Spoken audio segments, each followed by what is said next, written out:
समंदर की गहराइयों में एक रिसर्च टीम बुरी तरह फंसी हुई थी। रेस्क्यू टीम के लीडर जोनस और उसके साथियों ने अब तक 10 लोगों को बचा लिया था। तभी एक और मदद की आवाज उनके कानों में पड़ी। जोनस उस ओर गया तो देखा कि एक व्यक्ति गंभीर रूप से घायल पड़ा था। जोनस जैसे ही उसे कंधे पर उठाकर निकला, किसी विशालकाय जीव ने सबमरीन पर जोरदार टक्कर मार दी। सबमरीन पिचक गया। किसी तरह जोनस संभला और उस घायल व्यक्ति को उठाकर रेस्क्यू शिप में ले गया। तब तक सबमरीन में छेद हो गया। सबमरीन में फंसे क्रू में चीख पुकार मच गई। जोनस के साथी भी बुरी तरह फंस गए। इससे पहले कि जोनस उनको बचाने जाता, तभी एक और जोरदार टक्कर हुई। रडार डिस्प्ले पर वो जीव एक बार फिर उनकी तरफ आते दिखा। जोनस ने झट से रेस्क्यू शिप को सबमरीन से अलग कर लिया। डॉक्टर हेलर उस पर भड़क उठे। जोन्स को अंदाजा हो चुका था कि अगर वे वापस गए तो मारे जाएंगे। तभी उसकी बात सच हो गई। एक जोरदार धमाके के साथ पूरा सबमरीन ब्लास्ट हो गया। इस घटना के 5 साल बाद चीन की एक कंपनी समंदर की गहराई में एक नई दुनिया खोजने पर रिसर्च कर रही थी। कंपनी के मालिक मिस्टर जांग को इस रिसर्च के लिए एक मॉरिस नामक अमेरिकन बिलियनियर फंड करता था। उनकी टीम ने समंदर की सतह पर एक नई दुनिया का दरवाजा ढूंढ लिया था। जांग उसे अपनी बेटी सुइन से मिलाता है, जो यहाँ की चीफ मरीन बायोलॉजिस्ट थी। उसकी एक प्यारी सी बेटी थी जिसका नाम उसने मेंग रखा था। उन्होंने इस रिसर्च स्टेशन माना के अंदर विशालकाय व्हेल भी पाल रखी थी। यह अद्भुत नजारा देख मॉरिस को बहुत खुशी हुई और वह बोलने पर मजबूर हो गया कि उसने सही जगह पर पैसा लगाया है। डॉक्टर हेलर, जो पिछले मिशन में मरते मरते बचा था, यहाँ का मेडिकल ऑफिसर था। समंदर की गहराई में उनकी मिशन पायलट लॉरी टेलर उस नई दुनिया को एक्सप्लोर करने के लिए बिल्कुल तैयार बैठी थी। वे लगभग समंदर की सतह से 11,000 मीटर नीचे जा चुके थे। अब वैसे तो 1987 से आज तक पूरी दुनिया मारियाना ट्रेंच को समंदर की सबसे गहरी जगह मानती रही है, लेकिन हो सकता है कि आज वह इस इतिहास को बदल दे। ऐसा माना जा रहा था कि उनकी खोजी गई जगह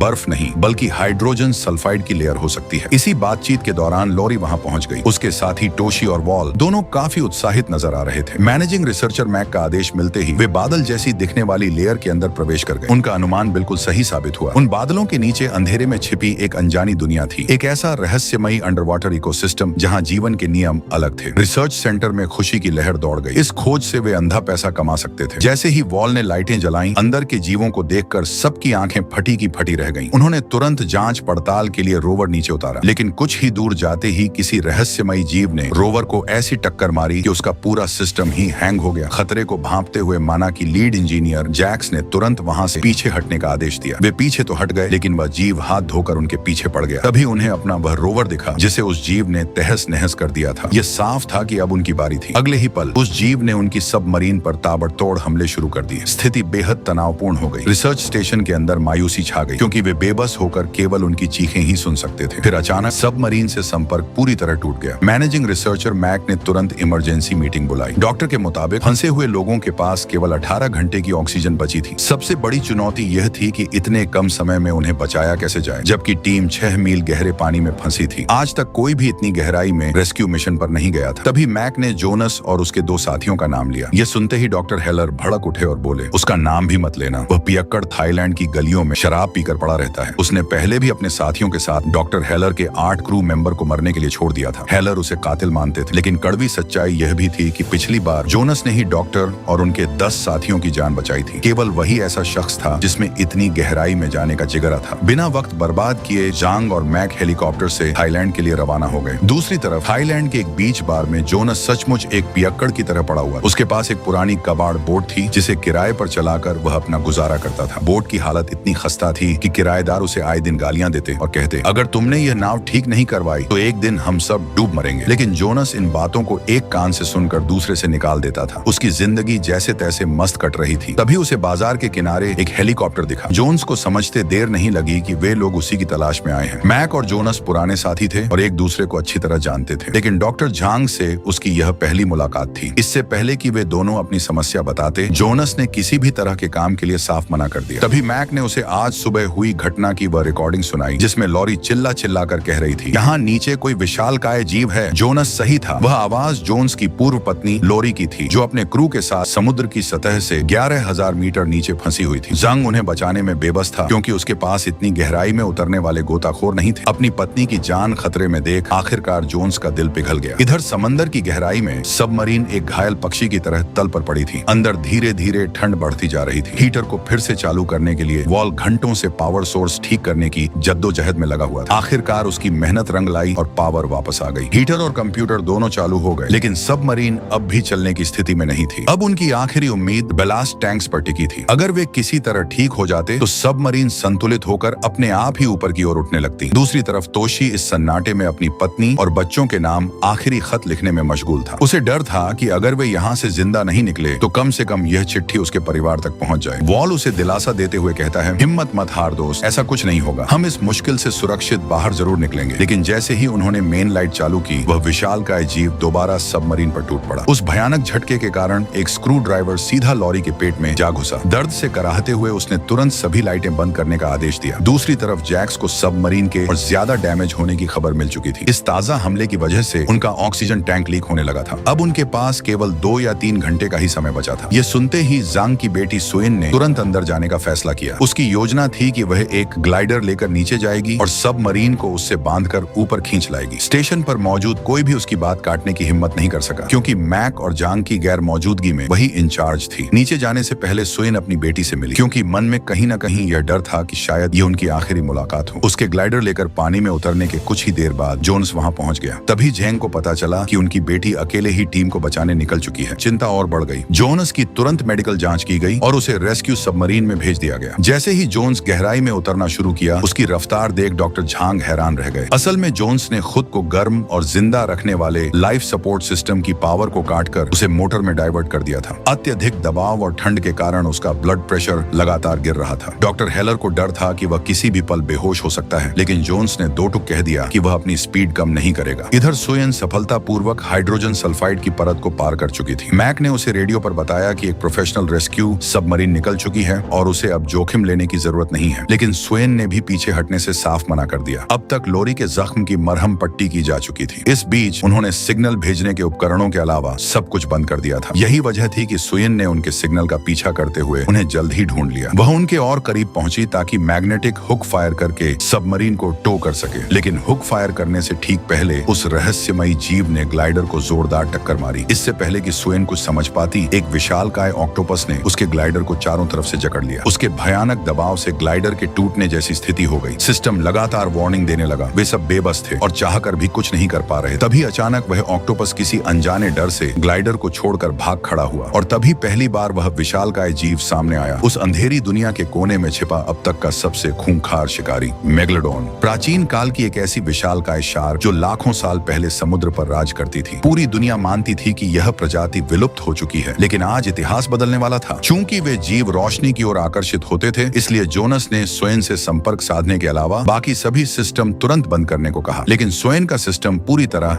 हैंग हो चुका था और वह चाहकर भी लाइटें बंद नहीं कर पा रही थी। स्थिति को हाथ से निकलता देख आखिरकार जोनस ने फ्लेयर चलाकर मैक को अपनी तरफ आकर्षित कर लिया। स्वयं की जान तो बच गई, लेकिन अब वह चाहकर भी टीम की मदद नहीं कर सकती थी। उसका ग्लाइडर बुरी तरह डैमेज हो चुका था। जोन्स की सलाह मानकर वह भारी मन से वापस लौट गई। इसके बाद जोनस ने अपनी सबमरीन को लारी की सबमरीन से जोड़ा और एक एक करके सबको ऊपर खींचने लगा। तभी वह विशालकाय मैक दोबारा उनकी तरफ तेजी से आती दिखी। स्थिति इतनी गंभीर थी कि अगर शार्क उनसे टकराती तो उनका बचना नामुमकिन था। तोशी ने झट से अपना आखिरी खत वॉल की जेब में डाल दिया और खुद को नीचे वाली सबमरीन में ही कैद कर लिया। मजबूरन जोनस को उसे छोड़कर ही अपनी सबमरीन को अलग करना पड़ा। तोशी ने अपनी सबमरीन की सारी लाइटें जला दी। मेगलोडॉन पूरी तरह तोशी की रोशनी की ओर गया, जिसकी बदौलत बाकी लोग सुरक्षित बच निकले। किसी ने सही ही कहा है, मुश्किल फैसले लेने के लिए मजबूत कलेजा चाहिए। तोशी ने अपने साथियों की जिंदगी के लिए खुद को कुर्बान कर दिया। जैसे ही वे सुरक्षित ऊपर वापस आए, सुइन ने जोनस पर ताने कसना शुरू कर दिया। उसे लगा कि जोनस ने अपनी जान बचाने के लिए जानबूझकर तोशी को मरने के लिए छोड़ दिया। जोनस ने 2 टूक जवाब दिया, मैंने उसे मौत के मुंह में नहीं धकेला। तोशी की जान तुम लोगों के फैसलों ने ली है। सालों पहले जब जोनस ने इस काम को करने से मना किया था, तब किसी ने उसकी बात नहीं मानी थी। लेकिन आज डॉक्टर हेलर को अपनी गलती का एहसास हुआ कि जोन्स उस वक्त भी सही था। उन्होंने बिना किसी झिझक के उससे माफी मांग ली। थोड़ी ही देर में सुइन का गुस्सा भी शांत हुआ और उसकी अक्ल ठिकाने आ गई। उसने हीट ऑफ द मोमेंट में जो भी बुरा भला जोन्स को कहा था, उसके लिए उसने दिल से माफी मांगी। जोन्स ने उसे माफ तो कर दिया, लेकिन इसी बीच सुइन की नजर जोन्स की शानदार फिजिक पर पड़ी। वह उसे देखती रह गई। कमरे से बाहर निकलने के बाद भी वह बार बार मुड़कर जोन्स को देख रही थी। मैक ने उसकी यह चोरी पकड़ ली और चुटकी लेते हुए कहा, वैसे तुम्हारी जानकारी के लिए बता दूं, जोन्स और लॉरी की शादी 1 साल भी नहीं टिकी थी। उसके कहने का साफ मतलब था कि सुइन के लिए रास्ता एकदम साफ है। स्टेशन पर अब इस नई खोज को बंद करने या उससे भारी मुनाफा कमाने को लेकर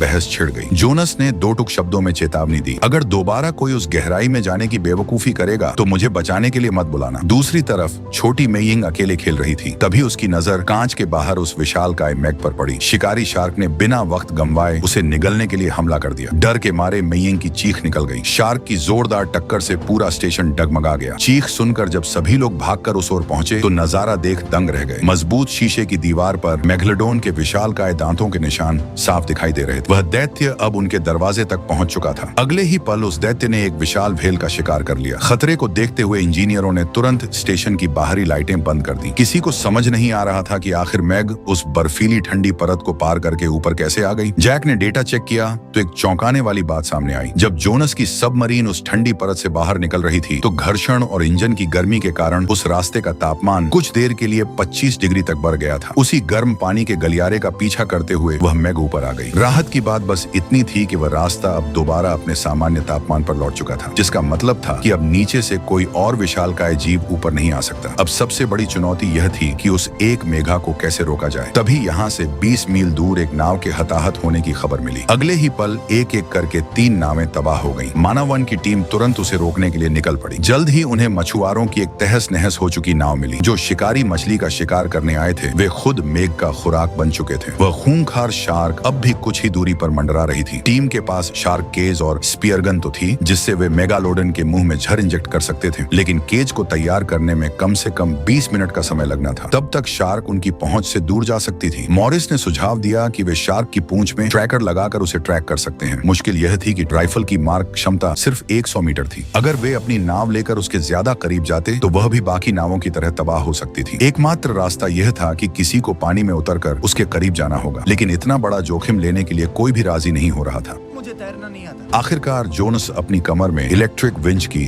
रस्सी बांधकर पानी में उतर गया। बिना किसी शोर शराबे के वह मेघ के बिल्कुल करीब पहुंचा, लेकिन तभी वह विशालकाय जीव पानी की गहराई में ओझल हो गया। थोड़ा समय लगा पर जोनस ने सटीक निशाना साधकर ट्रैकर को उसकी पूंछ में शूट कर दिया। काम होते ही टीम ने तुरंत इलेक्ट्रिक विंच स्टार्ट कर दी, जिसकी तेज रफ्तार से पानी में हलचल होने लगी। मेघ ने जोन्स को देख लिया और अपना विशालकाय मुंह खोलकर उसके पीछे पड़ गई। मैक ने बोट की रफ्तार फुल कर दी। समंदर के अंदर मौत और जिंदगी के बीच चूहे बिल्ली का खेल शुरू हो गया। इससे पहले कि मैक जोन्स को अपना निवाला बना पाती, वह फुर्ती से छलांग लगाकर बोट पर सुरक्षित लौट आया। मैक वापस गहरे पानी में लौट गई। इसके बाद टीम एक शांत इलाके में पहुंची और केज तैयार करना शुरू किया। यह केज पॉलीकार्बोनेट की अत्यधिक मजबूत धातु से बना था। जैक्स को पूरा भरोसा था कि मेघ इसे क्रैक भी नहीं कर सकती। इस बार मेघ का सामना करने के लिए खुद स्वयं तैयार हुई। उसकी योजना सीधी थी, उसे बस केज के सुरक्षित घेरे में रहकर मेघ को वह जहरीली सुई चुभोनी थी। जोनस ने उसे रोकने की कोशिश की और कहा कि उसकी जगह वो चला जाता है, लेकिन स्वयं अपनी जिद पर अड़ी रही। वैसे भी वह एक अनुभवी डाइवर थी और पहले भी कई बार शार्क केज के साथ समुद्र की गहराइयों में जा चुकी थी। जैसे ही स्वयं गहराई में उतरी, वॉल ने चारे के तौर पर कुछ ताजा मछलियां पानी में फेंक दी। देखते ही देखते वहां 7-8 फुट की छोटी शार्कों का जमावड़ा लग गया, लेकिन जैसे ही उन्हें मेघ के आने की भनक लगी, वे छोटी शार्कें दुम दबाकर भाग निकली। ट्रैकर साफ दिखा रहा था कि मेघ तेजी से स्वयं की ओर बढ़ रही है। स्वयं ने चारों तरफ नजर दौड़ाई, लेकिन धुंधले पानी में कुछ नहीं दिखा। दिखता भी कैसे? मेघ ने अचानक नीचे से आकर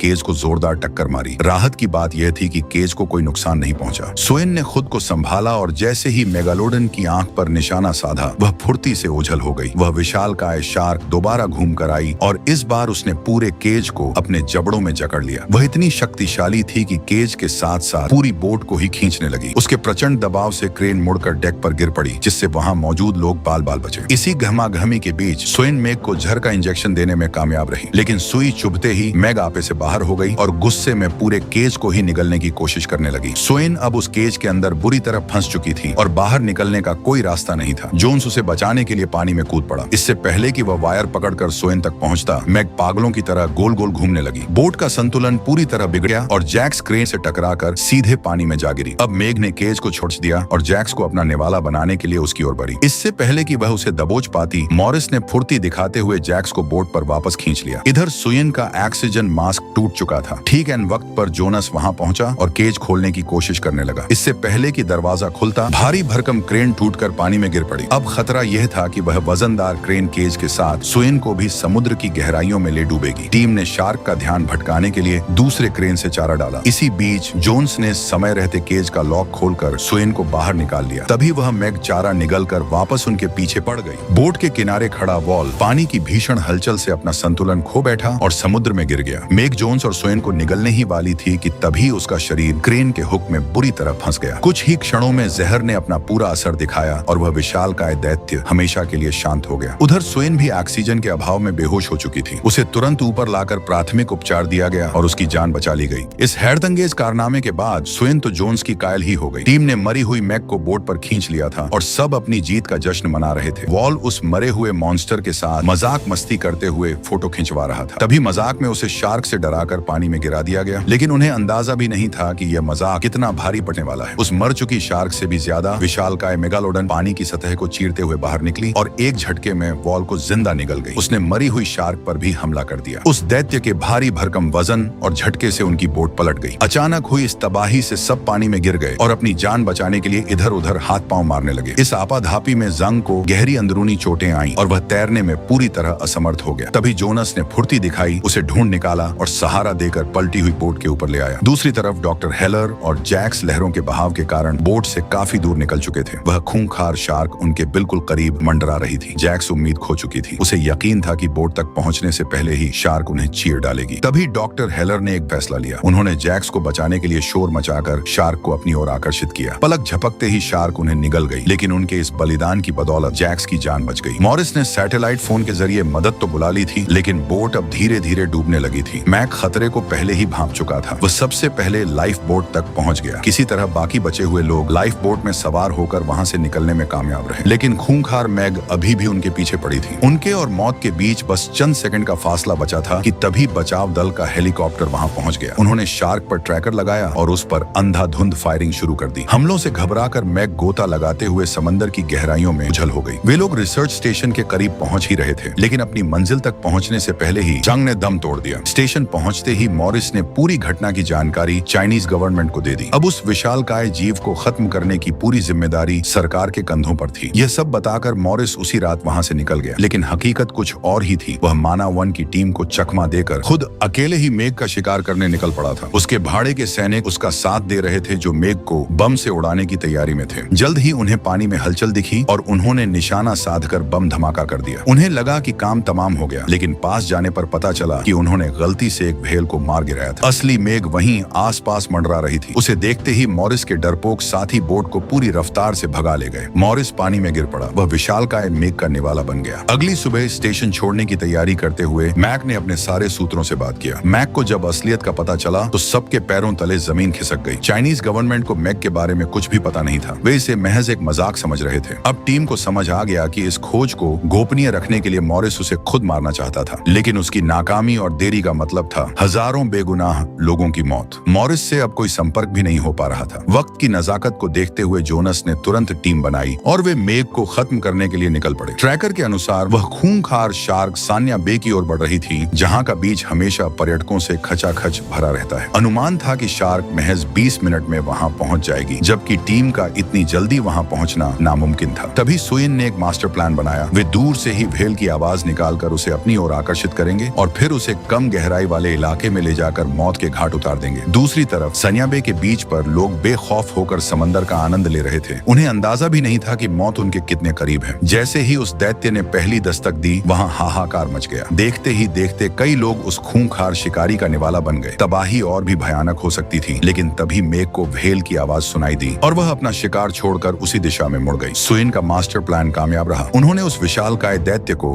अपनी चुनी हुई जगह पर खींच लिया। सुइन और जोन्स उस मेघ का अंत करने के लिए अपने अपने ग्लाइडर लेकर घात लगाए बैठे थे। तभी अचानक मेघ सुइन की ओर से तेजी से गुजरी। उसे घबराहट में पीछे हटना पड़ा। जोन्स ने तुरंत निशाना साधना चाहा, लेकिन शार्क शिप के इतने नजदीक थी कि वह फायर नहीं कर सका। अगले ही पल शिकारी ने अपना रुख बदला और जोन्स का पीछा करना शुरू कर दिया। मौत को सामने देख जोन्स ने सूझबूझ दिखाई और अपने ग्लाइडर को एक ऐसी संकरी जगह में घुसा दिया जहां उस विशालकाय जीव का पहुंचना नामुमकिन था। जोन्स को लगा कि वह सुरक्षित निकल जाएगा, लेकिन वह मेघ की चालाकी को कम आंक रहा था। वह दैत्य दूसरे छोर पर पहले से ही उसका इंतजार कर रहा था। उसने पूरे जोर के साथ ग्लाइडर को निगलने की कोशिश की। किसी तरह जोन्स उसे चकमा देकर सुइन के निशाने के सामने ले आया। सुइन ने बिना वक्त गंवाए टोरपीडो दाग दिया। वह सीधा शार्क से जाकर टकराया और एक जोरदार विस्फोट हुआ, जिससे समंदर का पानी 10 फीट ऊपर तक उछल गया। धमाके की आवाज सुनते ही पास तैनात बचाव दल के हेलीकॉप्टर उस ओर मुड़ गए। इधर वह घायल शार्क अब सुइन के पीछे हाथ धोकर पड़ गई। सुइन ने चतुराई दिखाई और उसे खींचकर जोनस के निशाने के सामने ले आई, लेकिन ऐन वक्त पर जोन्स का ट्रिगर ट्रिगर फेल हो गया। शार्क ने मौका पाकर जोन्स के ग्लाइडर को अपने जबड़ों में दबोच लिया, पर इस बार भी जोनस उसके चंगुल से बच निकला। तभी आसमान में कई हेलीकॉप्टरों का जमावड़ा लग गया। अफरा तफरी में 2 हेलीकॉप्टर आपस में ही टकरा गए। उनमें से एक अनियंत्रित होकर सीधे शिप की ओर गिरने लगा। जान बचाने के लिए शिप पर मौजूद सभी लोग पानी में कूद गए। अगले ही पल वह हेलीकॉप्टर शिप के ऊपर क्रैश हो गया। अपनी बेटी को खतरे में देख सुएन उसे बचाने के लिए ऊपर की ओर भागी, जबकि जोन्स नीचे उस शार्क से अकेले निपटता रहा। सुएन ने अपनी बेटी और बाकी सबको सुरक्षित निकाल तो लिया, लेकिन तभी वह खूंखार शार्क दोबारा उनकी ओर बढ़ती दिखी। सब मदद के लिए चिल्लाने लगे। जोन्स ने कहा कि अब सिर्फ एक ही रास्ता है। वह अपने क्षतिग्रस्त ग्लाइडर को लेकर शार्क के बिल्कुल करीब गया और उसके नुकीले हिस्से से शार्क का पेट चीर दिया। घायल शार्क ने पूंछ से ग्लाइडर पर जोरदार प्रहार किया, जिससे ग्लाइडर का सिस्टम पूरी तरह फेल हो गया। शार्क ने जोन्स के ग्लाइडर को अपने जबड़ों में जकड़ लिया। उसके दबाव से ग्लाइडर का शीशा भी टूट गया और अंदर तेजी से पानी भरने लगा। पल के लिए ऐसा लगा मानो वह खूंखार शार्क जोन्स को उसके ग्लाइडर समेत चबा जाएगी, लेकिन जोन्स ने हार नहीं मानी। अपनी जान हथेली पर रखकर वह ऐन वक्त पर ग्लाइडर से बाहर निकला और पूरी ताकत से एक नुकीला हथियार मेगालोडन के आंखों के जरिए मस्तिष्क में घोंप दिया। उस प्राचीन शिकारी ने अपनी आखिरी सांस ली और वह समंदर की गहराइयों में हमेशा के लिए शांत हो गया। जोनस और सुएन ने अब एक साथ आगे बढ़ने का फैसला कर लिया। लोरी भी दिल से यही चाहती थी कि जोनस अब अकेला न रहे और उसे अपनी जिंदगी की सारी खुशी मिल जाए। दोस्तों, अगर आपको जोनस और मेग की यह रोंगटे खड़े कर देने वाली कहानी पसंद आई हो तो इस वीडियो को लाइक करें और ऐसी ही रोमांचक कहानियों के लिए हमारे चैनल को सब्सक्राइब करना न भूलें। मिलते हैं अगली कहानी में।